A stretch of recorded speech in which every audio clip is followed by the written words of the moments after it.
Hello friends, welcome to this lecture on metal casting process. In this lecture we'll discuss about the basic fundamentals of metal casting, and we'll also try to understand the gating system in details. So metal casting is considered as one of the most fundamental and most one of the oldest manufacturing technique. It is around 6000 years old or maybe more. In metal casting, the starting work material is liquid. What we do is that we take, suppose I want to make a casting of aluminum. So first I'll take raw aluminum, solid aluminum, then I'll melt it in a furnace, and then I'll put this molten aluminum. I'll pour this molten aluminum in a mold, and then from this mold I'll get my desired shape. Let us see with the help of simple diagrams how we can get this. Suppose this is our solid aluminum. This is solid aluminum. Now I want to my desire is to get a shape of this certain shape like this. So what I'll do, first I'll take this solid aluminum and I'll pour it into a furnace. Let us assume this is a furnace. Furnace is a place where we melt metals. So after pouring in a furnace, we will start applying heat. So due to this application of heat, this solid work material, solid aluminum, will start to melt. This green color resembles molten metal. So after this, from this furnace, with the help of a ladle, we'll take this molten aluminum and we'll pour it in a mold cavity. This surroundings is made of sand. These are sand particles, and this is called sand mold. And this is nothing but this is a cavity mold. This is called cavity. So we have poured our molten metal here in this cavity, and after some time, after maybe half an hour or 1 hour, when this molten metal solidifies, we will take it out and we will get our final casting. This is again, it will be converted into solid. So what we have done, we have just taken some raw material, we have melted it in a furnace, we have poured the molten metal in our desired mold cavity. From this desired mold cavity, we have got our solid casting. So it may appear to you as a very easy process, but things are not so easy, because here we have used a very simple mold. It is called an open mold, but very rarely we use this kind of molds to make or to manufacture some intricate or very complicated products. We have to use closed molds, and for doing this we need a gating system. Now what is the gating system? Let us try to understand. So what is the gating system? Gating system is nothing but, this is nothing complicated. This is a simple thing. This is nothing but the journey of the molten metal from the first section, from the pouring basin till the mold cavity. This cavity is nothing but, this is the final shape of the casting I want. Now since this is a closed mold, so I cannot pour my molten metal directly into this mold. So we need a channel or a network of system, which we refer to as this gating system. Now one by one there are 5 to 6 components here.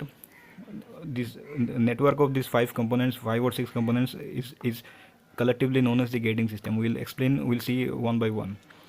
So your first job is to melt the solid raw material in the furnace. Suppose you are working with aluminum, you need aluminum casting. So you will melt the aluminum in this furnace. So once melted, you will collect the aluminum with the help of a ladle, and then with the help of a ladle you will pour it in the pouring basin. Pouring basin is the first component of the gating system. So now once this pouring basin is filled up with molten metal, it will gradually flow through this tapered section. This tapered section is nothing but this sprue. It is called sprue or down sprue. This sprue is then connected to a diverging section called sprue well. Here the molten metal will come and settle down. Any form of turbulent flow is not recommended in this gating system. So in this sprue well, this molten metal will come and settle, and from this sprue well, the molten metal will gradually flow through this horizontal section. This horizontal section is nothing but runner. This runner is the component which connects this sprue and sprue well to the mold cavity. Now once this molten metal flows in this direction, it will start filling the mold cavity. Once this mold cavity is filled up, this component, the riser, it will be the last component of the gating system to get filled up. So after this, once everything is filled up, you will stop pouring any further molten metal. You will wait for some time, and then you will collect your solid casting after breaking this mold. So now let us see one by one what are the functions of these components. So the first one is the pouring basin. Why we need a pouring basin? Why can't we pour directly in this tapered section? It is because in this pouring basin, when we are pouring the molten metal, lot of turbulence takes place. So we don't need any turbulence, any turbulent flow along the gating system, because if the flow is turbulent, it will erode the sand particles. We don't need this erosion of the sand mold. So to reduce the turbulence, we are first allowing the molten metal to settle here. After that, it will flow through this sprue.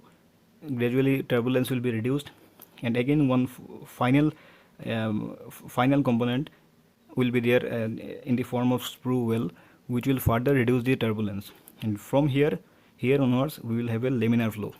Now once this mold gets filled up with molten metal, we will still go on pouring it until the riser, this component riser, gets filled up. Now what is the function of this riser? The function of this riser is that, metal when they solidify, they will shrink.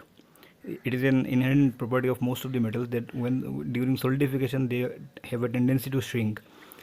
But we don't, shrinkage is considered to be a defect in casting, because if we want, suppose if we want a component of this shape, now after shrinking it may take the size of this one. Maybe from every side we will get 2 mm shrinkage. Now we don't need this 2 mm shrinkage, so this extra metal will be supplied by the riser. Whenever there is a shrinkage, this extra metal will be supplied by the riser. Now how this riser will supply it? See, first this molten metal will come and flow into the mold cavity. So this mold, after filling the mold cavity, it will go on filling the riser. So till the time riser gets filled up, our mold cavity will already start solidifying. So this riser will be the last component of the gating system to get solidified. So first this one will get, this mold cavity will get solidified, it will shrink, and by the time as it is shrinking, this riser will be still in this molten stage. So some amount of molten metal can be supplied by this riser. So this was all about an introductory lecture on the gating system. In our next lecture, we will see in depth all the design aspects of all these components in details.